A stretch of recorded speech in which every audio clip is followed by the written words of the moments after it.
In a quiet Czech town, an act of kindness takes a sinister turn, shattering the tranquil atmosphere and plunging the community into an abyss of unimaginable tragedy.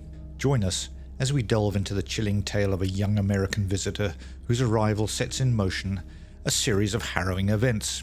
Prepare to be drawn into the captivating darkness of this case, where the boundaries between sanity and madness blur and the once serene facade of a tight-knit community crumbles in the very face of unspeakable tragedy. It's a story that will keep you on the edge of your seat as we peel back the layers and reveal the disturbing secrets that lie beneath. Hey everyone, welcome back to the Chasing Shadows channel. This is where we look at serial killers, murder cases, and other mysteries. This one is truly disturbing, so relax, get comfortable, and as always, viewer discretion is very much advised. Ivančice is a suburb of Brno in the Czech Republic and has a rich history dating back to the 13th century. It was originally a settlement centered around a castle which later became a significant feudal estate. Over the centuries, Ivančice developed into a town with a strong agricultural and industrial base. Its population in 2021 was only 6,500. Ivančice is known for its beautiful landmarks and historical sites and has a vibrant cultural scene. It hosts various events and festivals throughout the year. The town has a museum that showcases local history and traditions, and traditional folklore and customs are still celebrated. Ivančice is located in the picturesque countryside of South Moravia, which is known for its vineyards and wine production. The region offers opportunities for outdoor activities such as hiking and cycling. Additionally, its proximity to Brno allows residents and visitors to access the amenities and attractions of a larger city. It is in this picturesque town that this terrible crime unfolded. Let me introduce you to Kevin Dahlgren, a 20-year-old American from sunny Sacramento in California. His parents thought it would be a good idea for him to pay a visit to his cousin Veronika and her family in Brno. They were hoping this change might help him with some mental health issues he was struggling with and spend some quality time with relatives. The connection between the family is interesting. The cousins have the same grandparents who fled Czechoslovakia during the communist coup back in 1948. They took one daughter with them and fled to America. They left the other daughter behind and were hoping to have her join them shortly. Unfortunately, all attempts to get her out failed, and the family only reconnected again after communism fell in 1989. After this, they visited each other often. Veronika Harokova, a 46-year-old teacher, and her 55-year-old entrepreneur husband Martin Horak, along with their sons Filip, 25 years old, and 16-year-old David, opened their doors to Kevin. The Harok family, as they were known, were big music enthusiasts and active members of the Brno music scene. In fact, they even formed a ukulele band called Ukulele Orchestra jako Brno, spreading musical joy wherever they went. Kevin seemed to be settling down well with friends, neighbors, and family friends. He made friends with Kyle Christopherson, a fellow American who was fluent in Czech. Kyle helped Kevin navigate his way around. Kyle arranged an interview at the university for Kevin. Friends of the family say Kevin was friendly and cheerful and seemed stable and balanced. But here's where it gets dark. As the days passed, Kevin's behavior started raising some eyebrows. Veronika was getting fed up with how he treated the family, and rumors started circulating about Kevin wandering around the house with a knife. Tension was building, and he became weirdly fixated on David and Filip, always following them around and invading their privacy. So although tension in the home was building, it was hardly enough to warrant killing the whole family. On the day of the murders, the morning of May the 23rd, 2013, Veronika decided to stay home because she wasn't feeling well. She called a school where she worked to let them know. The exact sequence of events remains a bit fuzzy, but we can piece together some details thanks to witness accounts and security cameras. Veronika's watch stopped at 8 a.m, so the police would later surmise that that was the approximate time that she died. Around 9 a.m, a postman showed up at the door, and Kevin, looking totally on edge, answered the door and signed for the mail delivery. Fast forward to 11 a.m. when the family cleaner arrived, but Kevin did not allow her into the house, claiming they didn't need her that day.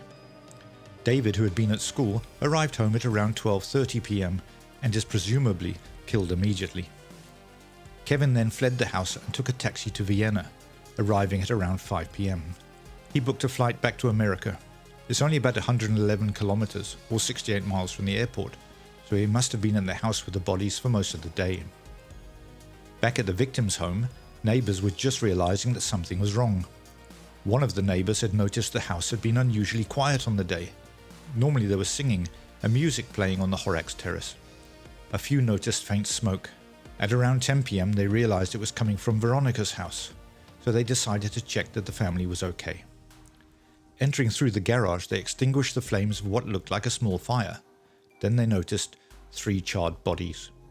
The police and fire department were notified, and they found Veronika's body upstairs on the bed in her bedroom. All the victims had been stabbed and slashed with an axe and knife numerous times, with one of the victims stabbed a staggering 29 times. David was also hit with a rock or stone, probably to incapacitate him before being stabbed. Kevin was considered the prime suspect by Czech police, and the next day, Czech authorities, realizing that Kevin had fled the country, issued an international arrest warrant. He was charged in absentia with committing the quadruple murders. Subsequently, at approximately 1 p.m., the Austrian authorities alerted the crew of Austrian Airlines Flight OS-93 about the arrest warrant. The flight carrying Kevin had departed Vienna at 10:46 a.m. and was flying over the United Kingdom at the time. It was decided not to alert him, citing fears that he might have learned about his wanted status while on board the aeroplane and reacted by endangering the other passengers. He was arrested at Washington Dulles Airport once the plane landed. The American judge at the extradition hearing repeated several times that this is not a typical guilt or innocence trial, but only an extradition proceeding. Thus, the Czech Republic must prove the suspicion of murder and not a set of bulletproof evidence. Prosecutor Patricia Haynes said the evidence far exceeds the standards needed to support extradition. 5 people are in the home, 4 get killed, 1 flees. That alone we submit as the probable cause to support the extradition, Haynes said. It was 3 years after the crime before it was finalized, and he would be the first American to be extradited to the Czech Republic. As the investigation was being carried out, the community held a funeral at the St. Lawrence Church in Brno in the Czech Republic on June 1st, 2013. The atmosphere was filled with both sorrow and music as relatives, friends and hundreds of mourners gathered at the packed church of St. Lawrence in the Rakovice district of Brno. Unfortunately, many others couldn't enter the church due to the overwhelming turnout, so speakers were set up outside to broadcast the funeral ceremony. The funeral service was uniquely tailored to honor the family's memory, incorporating their favorite songs. The significance of these musical choices was emphasized by the eulogist, who aptly conveyed that words alone could not capture the essence of who they were. The melodies of iconic artists such as Bob Dylan, John Lennon and Ray Charles resounded throughout the church before the mass commenced. The mourners were deeply moved by a recording of the song Desert Rose performed by the Ukulele Orchestra, a band that 2 of the slain family members belonged to. The band, expressing their profound grief, shared on their bandzone.cz profile that the pain extended not only to them, but also to anyone fortunate enough to have known the family personally. It was particularly poignant that the recently recorded song featured one of the deceased men as a vocalist and the other as a soloist. The tragic incident sent shockwaves throughout the entire community. Can you imagine the horror and disbelief that must have swept through everyone when they learned about it? It's one of those things that just left me speechless. And what makes it even more unsettling is the connection between the families involved. The Harok family was a beloved part of their neighborhood, and Kevin's arrival in the Czech Republic was initially seen as a chance for support and family bonding. Who would have thought that it would end in such a horrifying way? Now let's talk about the trial and the details that emerged. At trial, the judge read some of the things that Kevin had previously said about his life, like his various jobs in the USA, working in a textile consignment shop, dealing with animals for vets, and even working for a moving company.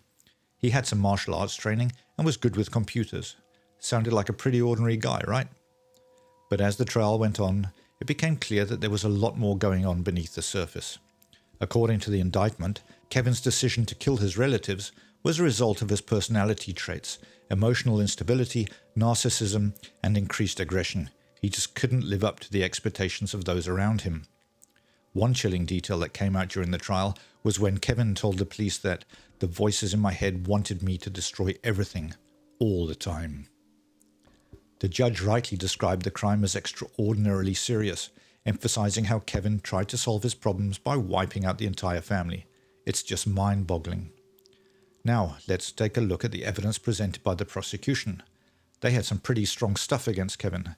Forensic evidence played a big role in linking him to the crime scene. Bloodstains on his shorts matched the victim's blood, and his DNA was found on the murder weapons. And to add to that, Kevin's flight from the Czech Republic after the murders was seen as a sign of guilt. Kevin initially denied any responsibility for the murders, but later confessed while in custody in the US. However, he retracted his confession and claimed he was coerced into making it. The defense argued that Kevin's mental state at the time of the murders should be taken into account. They claimed he was suffering from a mental illness and wasn't responsible for his actions. But the prosecution wasn't buying it. They argued that there was no solid evidence to support the claim and that Kevin knew exactly what he was doing. A psychiatrist's testimony followed. Dahlgren suffered from a mixed personality disorder, but not to such an extent he could be declared mentally ill during the murders. He seemed to have identity problems. Dahlgren had spoken about his internal voice that told him what to do in order to become a hero. This, however, did not reach a state of psychosis, according to the psychiatrist. A person in the state of psychosis would not be able to commit the murders in the manner they were carried out over several hours, with bodies being dragged to the garage, covered up, and then an attempt made to burn the house. The defense attorney criticized the psychiatrist, claiming that American specialists found that he was suffering from bipolar-type schizoaffective disorder.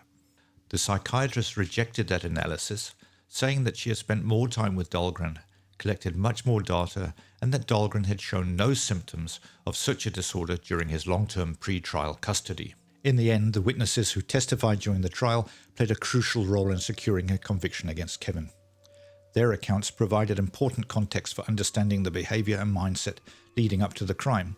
And let's not forget the forensic evidence presented in court, which tied everything together.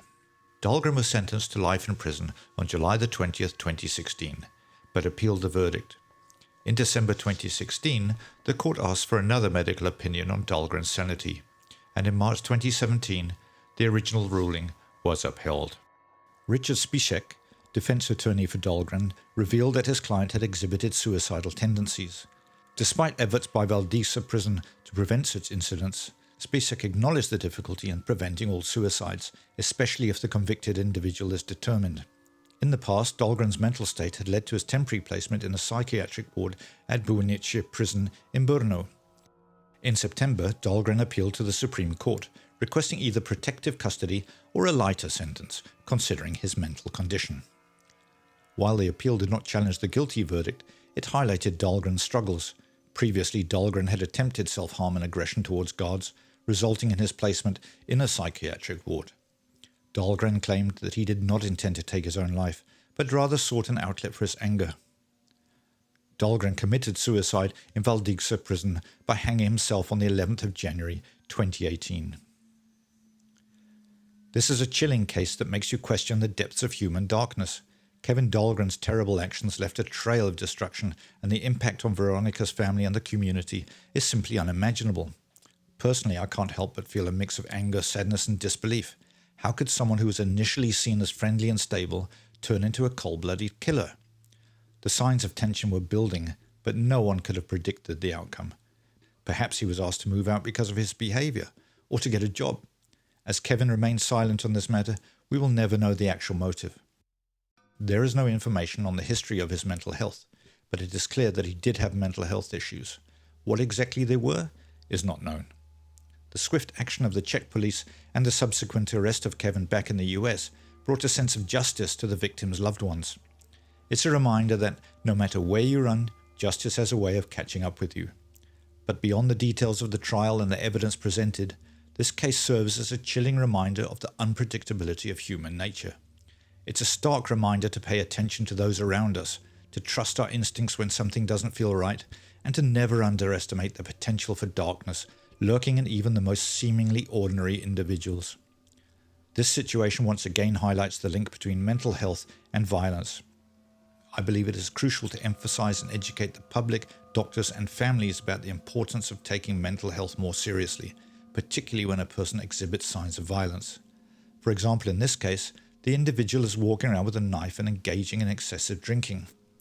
2023 is the 10th anniversary of the murders, so I'd like to take a moment to remember Veronika, Martin, Filip and David, their innocent lives tragically taken away in an act of terrifying violence. May their souls be at peace, and may their stories serve as a reminder of the importance of cherishing our loved ones and staying vigilant in a world that sometimes hides horrors beneath its surface. What are your thoughts on this case? I would love to hear your opinions, and if you have any cases you want us to look at, please put it in the comments below. Join me next time on Chasing Shadows as we dive into more mysteries, seeking answers and hoping to shed light on the darkest corners of the human psyche. If you enjoyed this case, please like and subscribe so you don't miss any future episodes. Until then, stay safe and hold your loved ones a little closer.